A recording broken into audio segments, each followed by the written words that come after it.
بسم الله الرحمن الرحيم والصلاة والسلام على رسول الله وعلى آله وأصحابه أجمعين. Assalamu alaikum wa rahmatullahi wa barakatuh. My dear brothers and sisters, I pray to Allah Azza wa Jalla, inshallah, to bless our fasting and to bless the rest of the month of Ramadan.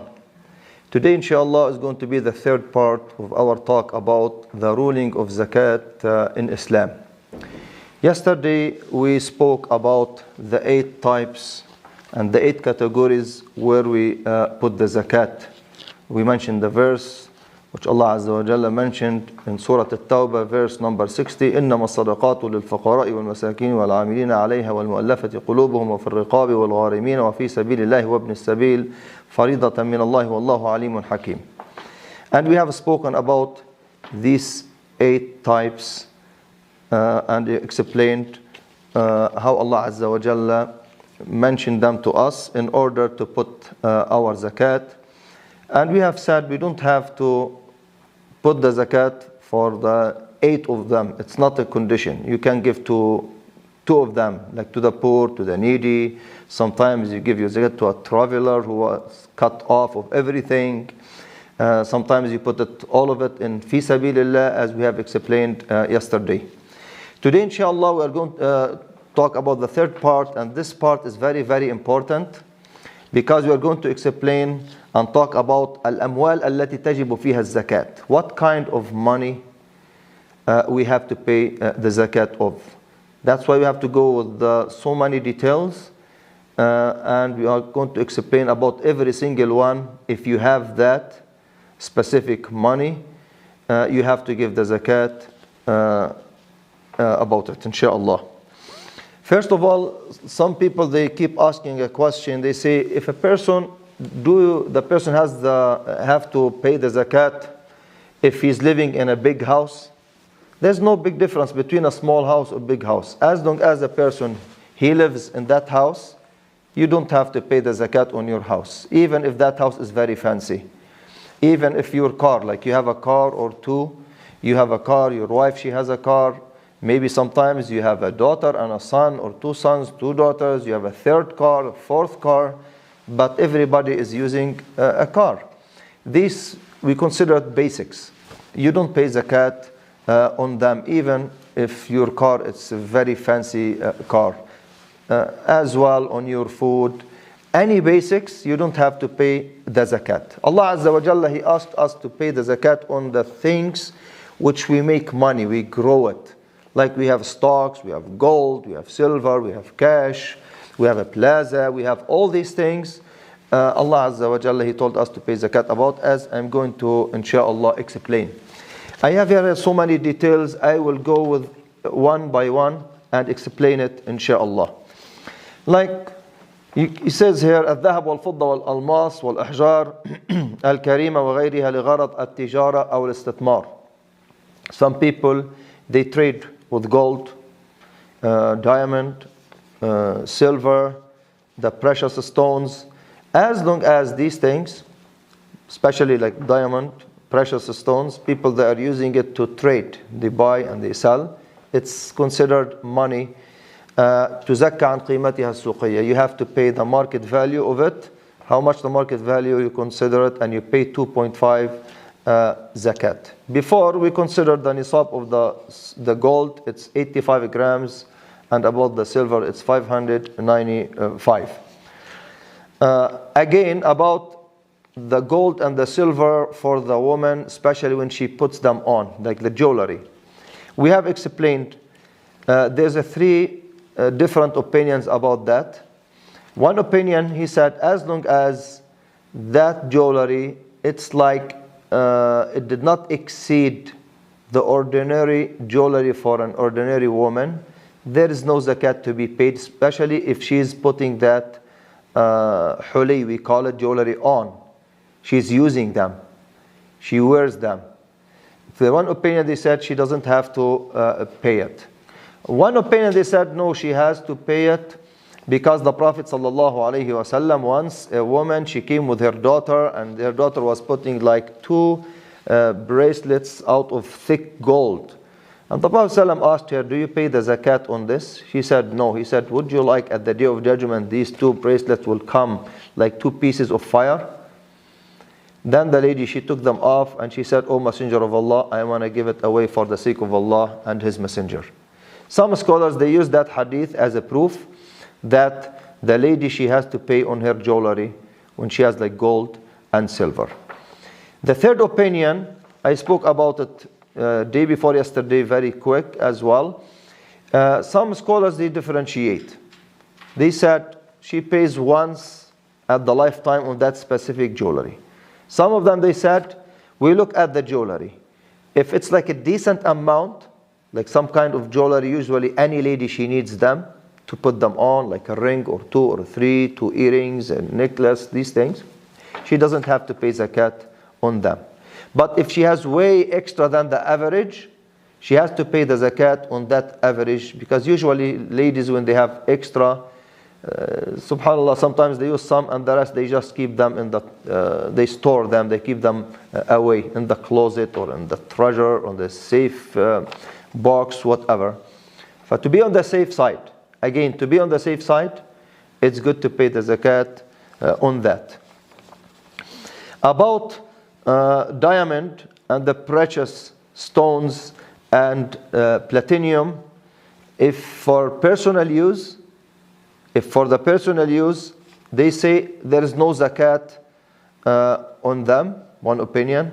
Another opinion says, some fuqaha, they say, if it's a lot, like a lot of diamond and these precious stones and platinum, as you mentioned with again with the lady, with her jewelry, if they are like ziyada an al-ma'luf, yani above the normal, then they pay the zakat on that part which is above the normal. And they can assess what's the market value about it, and they pay 2.5% as a zakat. Al-awraq al-naqdiyya, the cash money, this is the easiest part.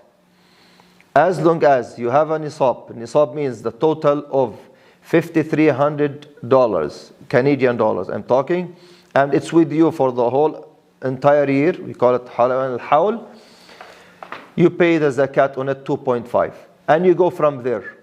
You have more, of course you're going to pay more. You have 50,000, you pay 1,250. You have 100,000, you pay 2,500. You have $1 million in cash sitting in the bank and here and there, you pay $25,000 and so on. This is the easiest part about the cash money. As well, if you have an account at the bank, sometimes some people, they say, oh, Shaykh, I have an account in the bank.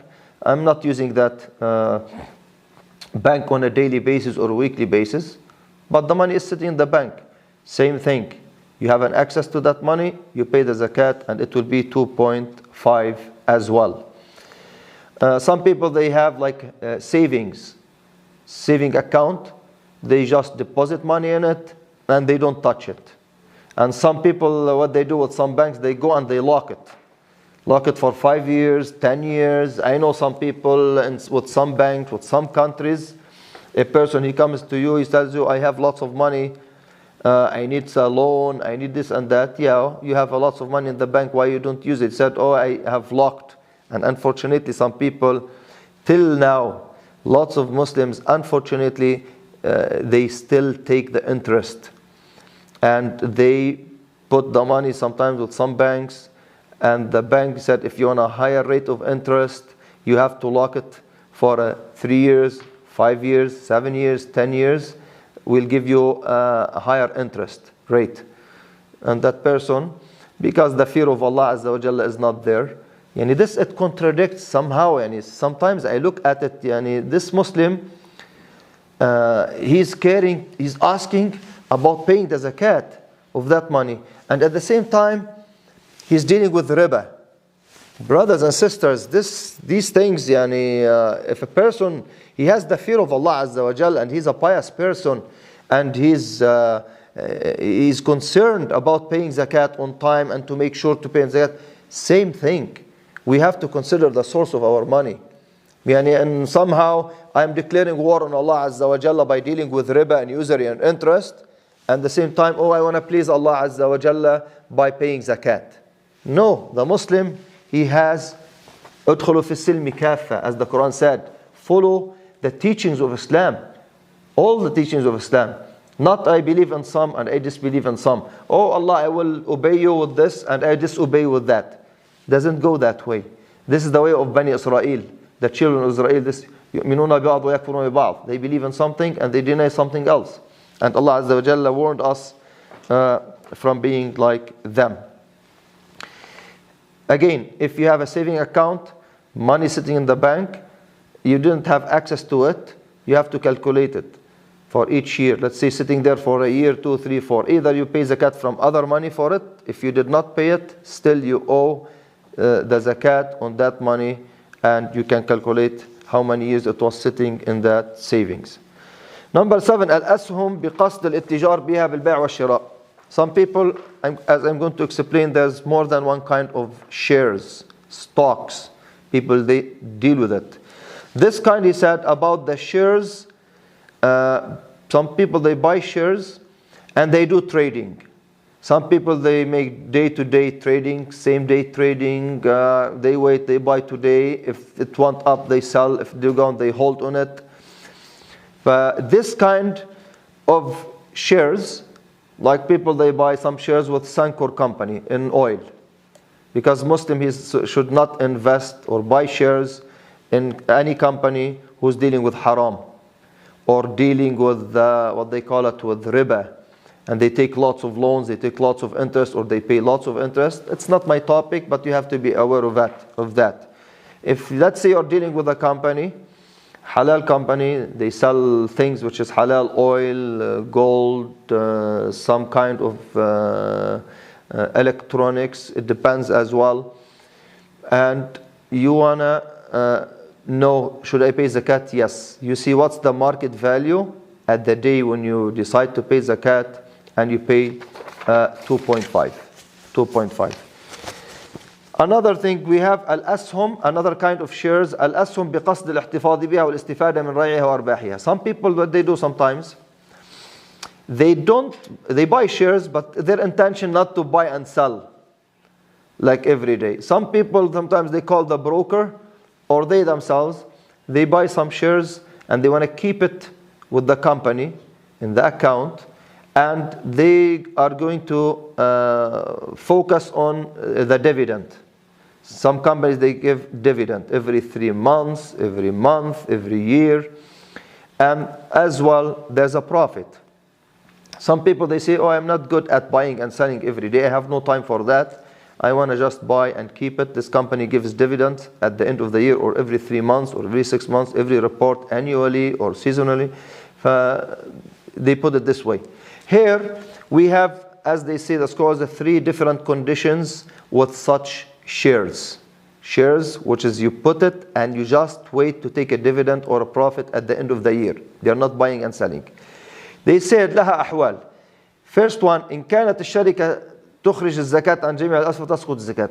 If you are dealing with a Muslim company, like in the Gulf region, for example, some other Muslim companies, countries, what they do, you invest, you buy shares in a Muslim company in a Muslim country. This company itself, what they do sometimes, they calculate the profit from year to year and the assets and everything, these shares, the value of these shares, and they pay the zakat on behalf of the company and the shareholders in general.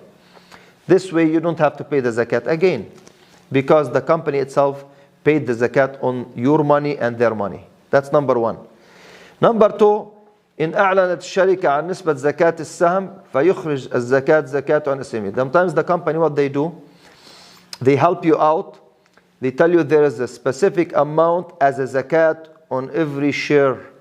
This way, they did not pay it on behalf of you. They tell you this is the amount, you take care of it, and at least you don't have to calculate it. They did calculate it for you. You just get the help from them by multiplying how many shares with that percentage, and you pay it. Usually it's 2.5, but they tell you how much the 2.5 on each share. Number 3,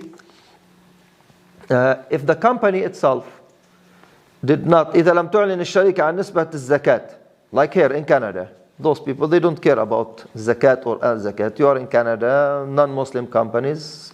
The shareholders, there's some Muslim, non-Muslim. Vast majority are not Muslims. They care about the tax and these things. But they don't mention anything. They have nothing to do with the zakat in their agenda. As a Muslim, you go, you look how many shares you have, especially for the whole entire year with them. You calculate the price, the market value. See what's the market value of each share, and you pay the 2.5 of its market value. حقوق الموظف في صندوق التقاعد. Sometimes some governments, some companies, they have a retirement saving plan. What they do, they put money in it, but you don't receive that money. They just put that saving in that retirement plan, and you have no access whatsoever to it. There's no zakat in that, because we said before, you have one of the conditions of the zakat, you have to have the access to money to trade with it, to increase it, to do business in it. This way you have no access to it, because you can't even deal with it. You have no access whatsoever. And at the end, when you get this money, the vast majority scholars, they said you pay for 1 year zakat on that money once you receive it with your hand. About the ratib al-muwaddaf al-shahri, about some people, they have monthly income, their salary. What they do in this place, and you don't have to pay the zakat in a specific alone for it. What you do, you are getting this money, your monthly salary, and you add it to whatever money you have. As we said, if you have the nisab, which is $5,300, a little bit less, a little bit more, you add that money. Sometimes people, they get their paid check, they spend from it, they pay their bills, their food, this whatever they need. Whatever left, they add it to the rest of the money. If it reaches the nisab, then they have to pay the zakat. Because sometimes once a person, he asked me, should I pay zakat every month about my salary? No, you don't have to do that, because you have to wait till the entire year. Hawlan al-hawl. And whatever you spend from your salary, you already spent it, you need it. Whatever left with the nisab, if it reaches the nisab, then you pay the zakat on that.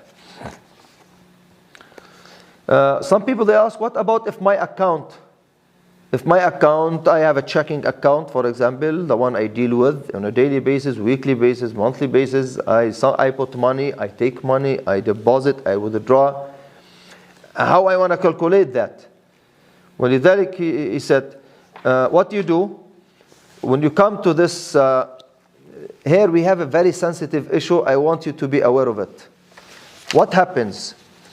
Some people, they tell us, let's say I have an account.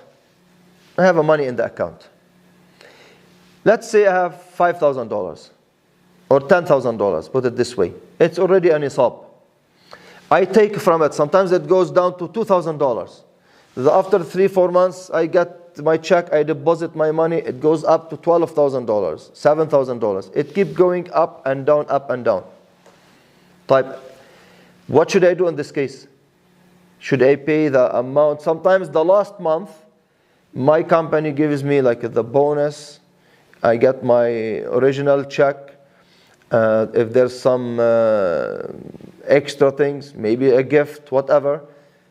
Usually I get paid, let's say, $5,000, $4,000. The company gave me $8,000. And I put them in the account. And this is before, let's in Sha'ban. That's 1 month or 2 weeks or at the beginning of Ramadan. Before my hawl, before the whole entire year. Should I pay the zakat on all of it? Even those additional money just deposited? It's not with me the whole amount. There's two main opinions here. The vast majority of the scholars, they say yes. Even if you get $1 million for 1 day and you add it to your nisab, 53, you pay the zakat on all of it, 2.5. Some of them, they said in such scenario, some scholars said only you pay about the money which it was in your account as an nisab for the whole entire year. But always we tell the brothers and sisters, it's better to be on the safe side, to pay the zakat on all of them. This way you feel more comfortable and you feel that you paid the zakat and you don't want to take a chance and a risk. Number 13, al-mal al-muddakhar. What about if somebody, he's saving some money? Always when you get paid this and that, he's saving some money for marriage. He's planning to complete his religion by marrying somebody for his marriage. Or he's saving some money for Hajj. You know, some people, they collect the money. It takes them years. I met some people, subhanAllah, with some poor countries. People, they keep collecting their money for the Hajj maybe for 10, 20 years just to be able to make it, to go to Hajj. He's saying here, if a person, he is collecting money, start saving money, either for marriage or for Hajj, pilgrimage, or for Umrah, or for buying a house, or for buying a car, or for seeking knowledge, or for anything. As long as this money reaches the nisab, you have to pay the zakat on it, 2.5. Because, first of all, how many people, they try to save money and they say, oh, I want to buy a house, and they change their mind, they don't buy a house. Or they change their mind, oh, I'm not going to Hajj this year or next year, I will go later on. Or he was decide to study medicine and he was saving certain amount of money. He said, you know what? No, I want to change. I'm not going to study medicine anymore. I want to study some different profession, and the cost of it, it will be even 15% of the cost of studying medicine. For that person, he did not use the money. But that's one of the reasons. Like a person, he might not use this even on his basic things, but he did not use it. He's just saving here and there. He has to pay 2.5%, as we said.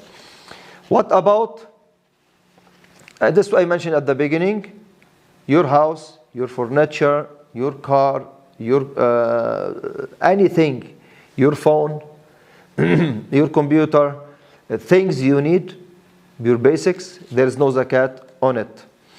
What about if you have a property, and that property from the beginning, you bought it and your intention to sell it, like for business. Like some people, they have their house and they go and buy a second house and a third house and a fourth house or a second house, whatever. And their intention, not to rent it out, first of all, because there's another scenario, we're going to talk about it. Only he bought his house and he's waiting till he gets the right time when the price goes up and he can make some profit on it, then he sells it. This person, about this one, or he's building a house to sell it, not to rent it out, not to live in it. Well, he's building a house or two or three, and his intention to finish it and to sell it. Sometimes he sells it while he's building it. It's already sold. And there's some talk about this. It's not our topic. Then what you do with that house, when it's with you for the whole year, you see the value of the house and you pay 2.5. If that house $500,000, $500,000, you pay $12,500 as a zakat. We have, for example, some property, it's just for renting. For renting, you don't pay zakat. Let's say you have a plaza. If you are buying a plazas and selling a plazas, just you buy and sell, what you do, you pay the zakat on the amount of it, as long as, same thing with the house, for trading. plaza for trading as well. You see what's the value. After a year, you pay 2.5 of the market value of that plaza. Let's say you have a house, or you're building a house in order to rent it out. You are building a house or a plaza, or you bought a plaza, let's say, and your intention, I want to rent it out. This way you don't pay the zakat on the value of the whole plaza or the house. You wait, you see how much money you made from that plaza by renting it, or that house. You deduct the expenses. You paid insurance, you paid property tax, you paid for maintenance. Whatever you paid, then what's the rest, which is the profit? You pay 2.5 of that profit. We call it al-ray' or al-ijar. Let's say about merchandise. Some people, they have merchandise. Should I pay zakat on them? Yes. البضاعة المعدة للبيع مثل البضائع في المحلات التجارية. When you go to any store and you see the merchandise, you go to a grocery store, see lots of food and cans and just name it. You go to a perfume store, عطر, you see all these packaged. You go to any store and you see these items there, the merchandise, البضاعة. You assess how much the value of this merchandise at the time when you pay your zakat, and you pay 2.5 for that. And of course, for the profit you add it to the nisab, and you pay the zakat when you pay for your whole money, especially because lots of businesses, they have money, they have merchandise at the store, and they have cash money in the account. He calculates the cash money the way we explained, 2.5, and about the merchandise, he calculates the value of it at the time, the market value, and it has to be with him for the whole entire year, and he pays the zakat. Same thing with thimar al-bahar, the seafood, and this. Some people, if you are just fishing to eat and this, and you don't pay zakat on these things. But some people, they do it like as a business. As a business, they go, they take big ships, they get lots of fish. What do they do here? You see what's the value, market value of it, and for the hawl and al-hawl, and then they pay the 2.5 for that. What about if you have a building, and that building, you have a factory in it, and there's machines and all these things. You use it to manufacture, to produce products. There's no zakat on the building of the factory itself, or the factory itself, or the machinery. Why? You pay zakat on the money which it was made by this factory. You don't pay on the factory itself. What about الديون التي للمزكى على الغير? Let's say you have money with somebody. He owes you a certain amount of money, and that amount of money, when you add it to what you have, it's more than 5,300 and up. What should you do in this case? These people, there are two kinds, or three kinds. Let me focus on two of them. Some of them, maysur al-hal. Maysur al-hal means a person, if you ask him for your money, he will give it to you right away. It depends on you. You didn't ask him for the money, and he thinks you don't need that money. But maysur al-hal, if you ask him and you know that he gives you the money when you asked it, you have to pay the zakat on it when you pay your zakat money. Sometimes you have extra cash, you pay it from you. You don't have to, in specific, to take it from him. You know, somebody owes me $10,000, and if I ask him for the $10,000, he will give it to me. The zakat of the $10,000, it's $250, and you already have other money also, you're paying zakat on it. You add from your money $250 from the as a zakat for the $10,000 which you have with that person, and you have access to it anytime you need it. But let's say that person, he is having a rough time. Financially, he's struggling. And he owes you, and he's admitting that yes, he owes you, but you have no access to it, and you ask him, he's not giving you the money. He doesn't have the money to give you. Or maybe he has it, but he's not giving it to you. And you keep asking him over and over, yeah, you have money with me, but I don't have money to give you. Sometimes it takes a year. If he gives you within the year, and you add it to your money, then you're paying the zakat. Let's say he didn't give it to you the first year, second year, third year, fourth year. Come on, man. You owe me this money for 2 years, 3 years, 5 years, 7 years, whatever. And after that, he gave you the money. The scholars, they said that you pay the zakat only for 1 year. You don't have to pay the zakat on that money because you don't have an access to it. Now, you received it.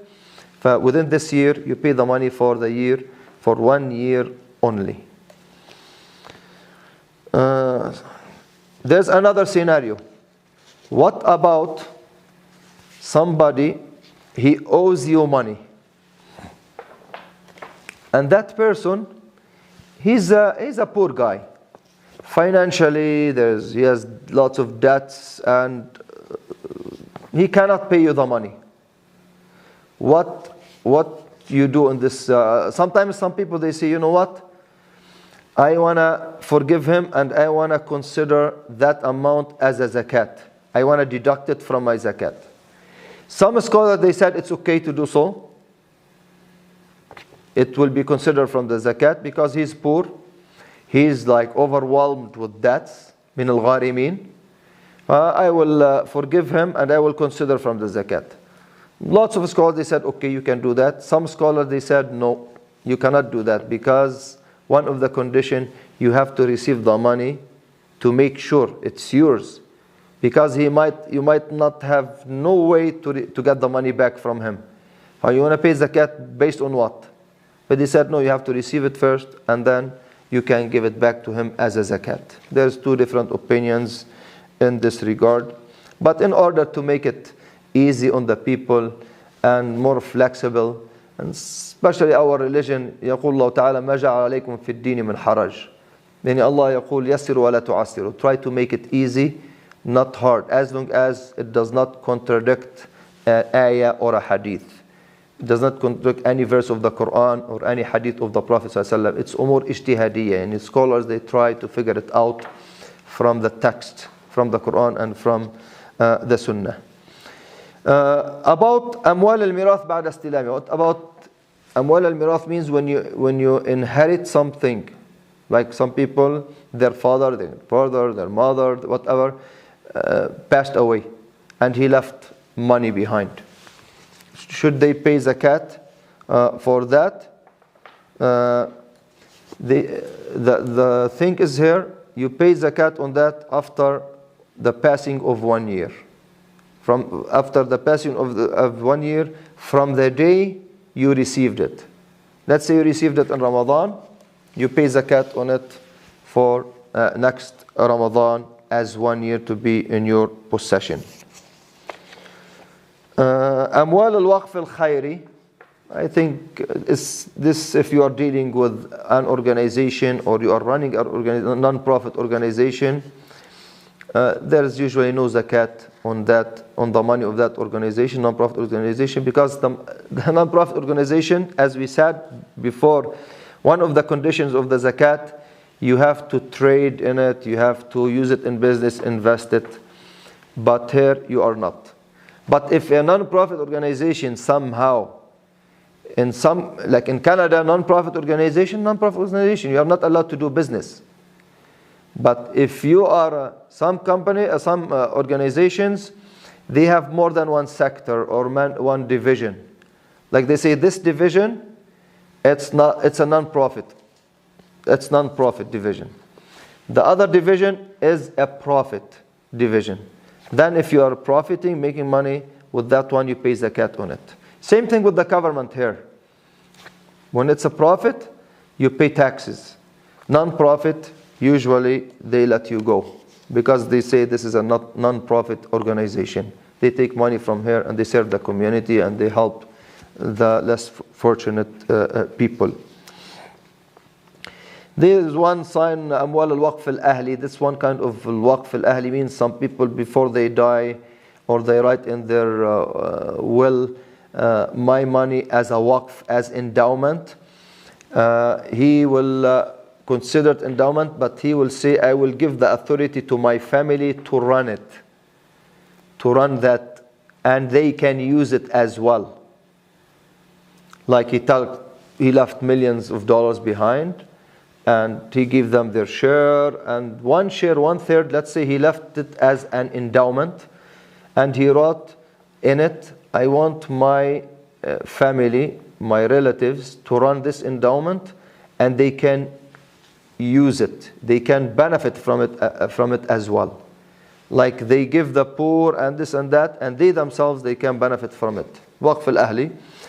This one, they have to pay zakat because there's a benefit for them. And usually they do projects and they invest, as we see in so many countries, especially in the Arab countries, Muslim countries. And we see this a lot in the Gulf region, for example. In specific, I heard a lot when we go on a travel, but there's lots of al-Waqf al-Ahli.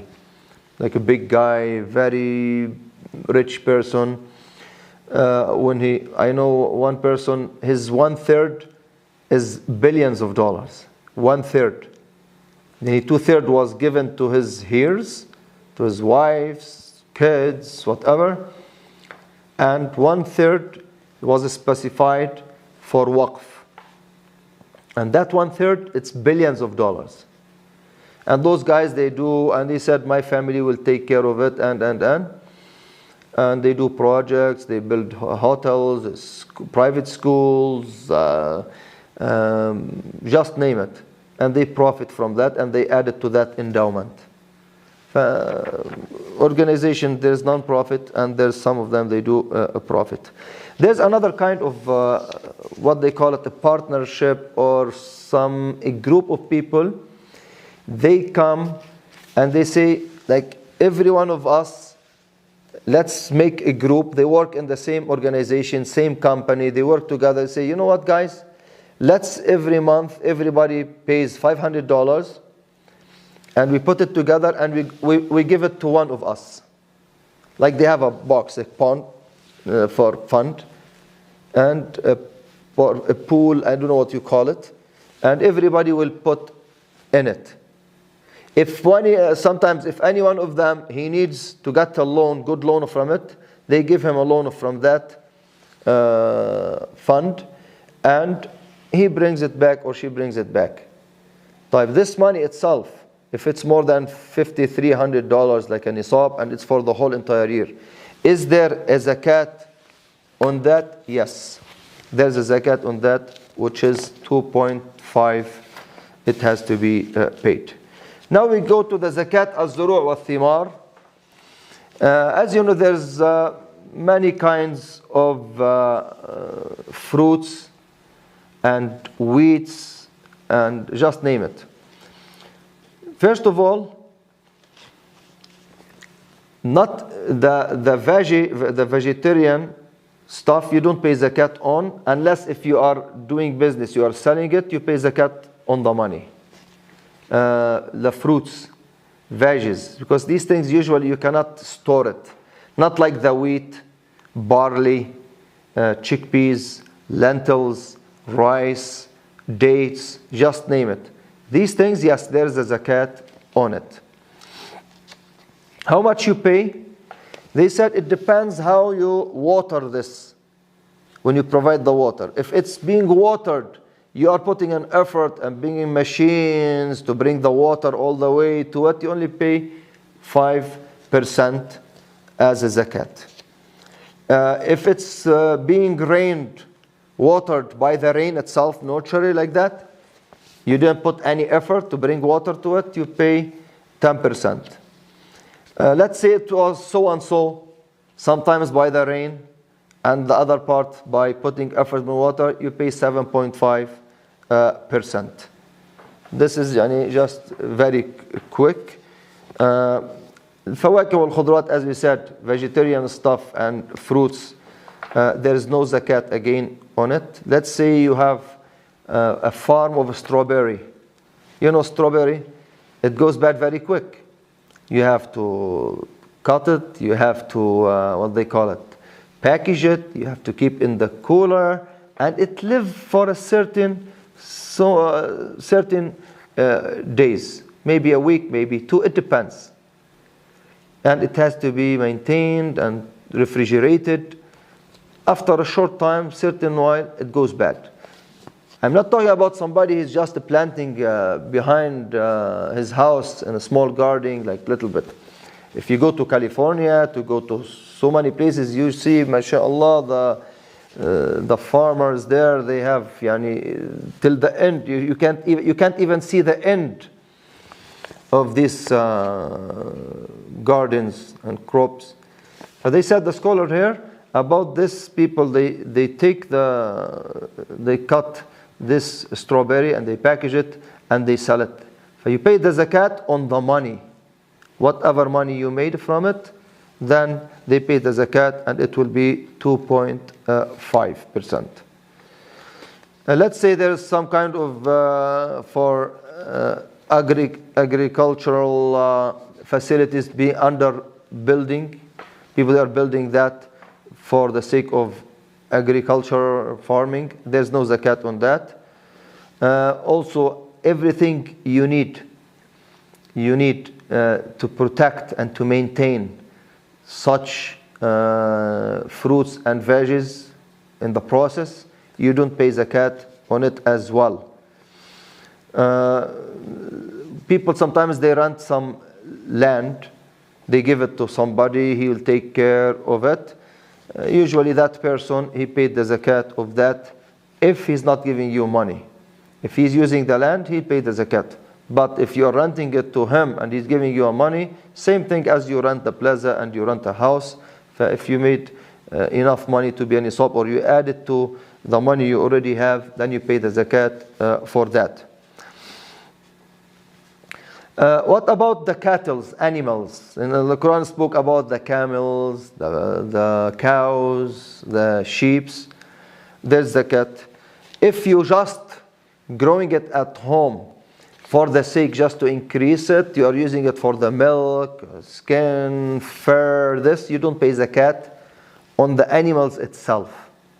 Whatever milk gives you, and fur and all these things, and you sell it, then you pay the money, 2.5 of the money which you make. But if some people, they go to the auction, they buy camels. We don't have camels in Canada. Back home, some countries, they do have it. Let's say here, they buy cows and they sell cows. They go to the auction, they buy some cows, some sheep, and they wait to go to the second auction, or they go sell it to the butcher shops. This person buying and selling, yes, he has to pay the zakat. What about the cattle, the one you use when you for farming? This one you don't pay zakat on it. It's like your car. You use it when you go to your work from here to there. You don't pay zakat on that. The yogurt, the fur, the eggs, there is no zakat on it unless you do business in it. Yani, some people I know, they have chicken farms. They, mashallah, they get lots of eggs. So they sell it to the market. They make money. They pay zakat on that money, and it's as well 2.5. The chicken itself, the chickens which you use to produce eggs, you don't pay zakat on the chicken themselves. Like you have a farm that says, mashallah, those places, there's 10,000 chicken or 20,000 chicken or 50,000 chicken. You don't pay zakat on the chicken themselves because you're not buying them and selling them. You are just growing them and using them to produce eggs. For the zakat, it will be on the money when you sell these eggs to the market, and you pay the zakat 2.5. About the camels and the cows and the sheep, let's say if you wanna, because usually you pay the zakat from its kind. Here, very quick, I'm not going to spend so much time on this because most of the people here, they are not dealing with that. But just an example. If a person, he has 40 to 120 sheep, he gives one sheep out of them as a zakat. If you have 41 sheep, you give one as, if you have 80, you give one sheep. If you have 110, you give one sheep. 119, you give up to 120. Let's say from 121 to 200 sheep, you give 2 sheep as a zakat. Same thing from 201 to 300 sheep, you give 3 sheep as a zakat. Then after the 300, that's 400, 500. For each 100, you give one sheep. Let's say there's 1,000 sheep. How many you give as a zakat from it? You give 10 sheep out of that. And that sheep, of course, it has to be in a good shape, not with any problems. Same thing with the ibil. Al-ibil, I'll mention the first part of it, like from 5 to 9 camels, you give, not a camel, you give a sheep. Let's say from 10 to 14 camels, you give 2 sheep. From 15 to 19 sheep, you give 3 sheep. 15 to 19 camels, you give 3 sheep, and so on. If somebody is interested about the details, we can explain it to him aside. We don't have to go through it. I don't see anyone here in Edmonton, or even back home. Maybe once in my life I saw a camel, and it was a very old camel in Lebanon. And another time we went to Baalbek, where's the tourism there. They were using one camel for the tourists to take pictures and to ride. In our culture, usually in our area or here, we don't see that. I'm not going to spend time on it. About the cows, yes, some people, we have some Muslim brothers in town, in the province, they buy and they sell and they deal with that. They say from 30 to 39 cows, the zakat, it's 1-year-old cow to be given. They call it tabi' or tabi'ah. From 40 to 59 cows, you give 1 musinna. Musinna means a 2-year-old cow. From 60 to 69 cows, you give tabi'atan. Tabi'atan means 2 young cows, 1 year old. So you give 2 if you have 60 to 69 cows. At the end of this session, my dear brothers, I think we covered everything, but I want to go with you with the final things. People ask lots of questions about this. About, first of all, CPP, Canadian Pension Plan. First of all, they give you the money when you reach certain age. Once you get the money, you add it to what you have, then you pay the zakat 2.5. There's no need to talk about it. Is there any question before we go with these points here? Do you pay zakat on gold jewelry that's not worn but does not meet the no, 85 grams? No. If it doesn't meet 85 grams of gold, it did not meet the nisab.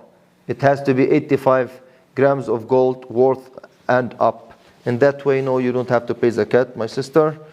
If you have $6,000 in your savings that's not being used to grow your wealth or is not being invested, do you still pay zakat on it? I think I spoke about this part, about the savings, because you put the money in the savings. And you have an access. As I know, sometimes if you insist on the bank, I want my money, they give it to you. But usually, you don't access to the saving. It depends. Many savings, it's a general word. Some savings, you get an access to get it. Some savings, it's tied to certain conditions. To be on the safe side, I would say yes, pay zakat on it. Because the vast majority of the scholars, they say it has to be zakat on it. Now I will go with some codes here. Those people who are dealing with such things, they will understand what I'm talking about. Like RPP, Registered Pension Plan, like employer division, private plan. Usually with this RPP, no access, then no zakat. You don't pay zakat on it. Lots of people, they ask about the RRSP, like Registered Retirement Saving Plan. We have here two kinds. There's the one you manage, like you administer, which is you have an access to, yes, you pay zakat. There's another kind of RRSP, employer put money. Like the employer, he's putting money in the RRSP and the Registered Retirement Saving Plan. If you have no access to that fund, then no zakat on it. But if you have an access to that RRSP, then you pay zakat on it. It depends what kind you have. That's why we tell the people, bring us what kind of a plan you have, and we look into it, and based on that we tell you if you pay zakat or not. There's something we call it TFSA, which is tax-free saving account. Some people, what they do, they go to the bank, they put a certain amount of money, and once they put that money, if they don't touch that money, what will happen? They don't pay tax on it. They do that in order to run away or to avoid paying taxes, put it this way. But do you have an access to it? Yes. If you have an access to it, then you have to pay zakat. Already you are saving the what they call it, the tax, and you have an access to it, so you pay zakat on your TFSA, tax-free saving account. What about the RESP, Registered Education Saving Plan? Some people, they do that with their kids. They tell you, you know what, any money comes to my kids, or every month I want to take certain amount, I want to put it in what they call it RESP, means Registered Education Saving Plan. Again, if you have no access to it, you don't pay zakat. But to my knowledge, you have an access to it. But it's up to you. This is what the government of the bank or whatever they tell you, that if, and by the way, I'm not talking here about halal or haram. I'm just talking about certain money sitting in the bank account or in certain companies or here and there. I'm talking about money being there. Is there a zakat on them or not? I'm not talking about what's halal or what's haram here. So I want to be very careful and very clear about this. The RESP, Registered Education Saving Plan, if there's an access to it, yes, you have to pay zakat. Sometimes a person, he calls me, Sheikh, I have some money in the bank, I don't touch it, I'm keeping it for my kids. As I said earlier in this session, if somebody has some money, he's collecting money for his education, for Umrah or for Hajj, or to get married or to build a house, and he has an access to it, of course he has to pay zakat. Same scenario here. But that one is telling me he is collecting the money, not here. Who's giving you the money on this account? Is it the bank? As like what? Is it the government? Is it interest? That's why I'm not talking about it, if it's halal or haram, because we have to know exactly what's going on. But as long as there's an access to this, you have to pay zakat on that money for Registered Education Saving Plan. What about project share, like shares issued by company to the employees? Sometimes some companies, what they do, they issue shares for their employees. They tell each employer, we are going to give you like a certain amount of shares in the company. Again, if you have an access to that shares, first of all, you see what's the market value of that shares. You have an access to it, you pay zakat on it. No access to it, no zakat on it. What about you are not using it, you did not have access to it, but the company, they are putting a profit on it. Like you are a partner with them, shareholder, you're a partner. This way you pay zakat on it. Because قابل للنماء حقيقة أو حكما. Because now you are getting money. It's being increased. The money, the company making money, and there's a profit, and that amount is going up. You pay zakat on it. Let's say somebody might tell me, what about if the company did not make money the first year, second year, third year, and there's no access to it? Then you don't pay zakat on it. Wallahu a'lam. The last point for today, which the stocks, shares. I already spoke about it. What they do, there's a point I didn't mention it. Some companies, sometimes what they do, we see it here in the market. Even, let's say, with a halal company. Sometimes some companies, usually most of the companies, you have an access to your shares. Anytime you want, you get into your, what they call it, account. And you go inside, this and that, and you put it sale, and you can sell it. It's up to you. You buy, you sell. If you have an access to it, you pay zakat on it, if reach amount. Sometimes what happens, some companies, in order, they need some liquidity. They need some cash. If they get a deal with some other companies or some rich people or some people are interested in the company to be shareholder to buy, they give them the price of the share for a certain amount under one condition. Maybe more than one condition, but there's one condition. This is my quotation. It's, we'll give you this share for this amount, but you have no right, you're not allowed to sell it before, let's say, 3 years or 4 years or 2 years. But here, this company, this person, at that time, he has no access to that money. If that's the case, if he wants to be on the safe side, because he's expecting the value of the shares is going up. Either he waits and whatever value went up and he calculates the whole money and he pays 2.5. If it goes for 2-3 years and he did not have an access, but it's profiting, he can pay zakat on it from some other money.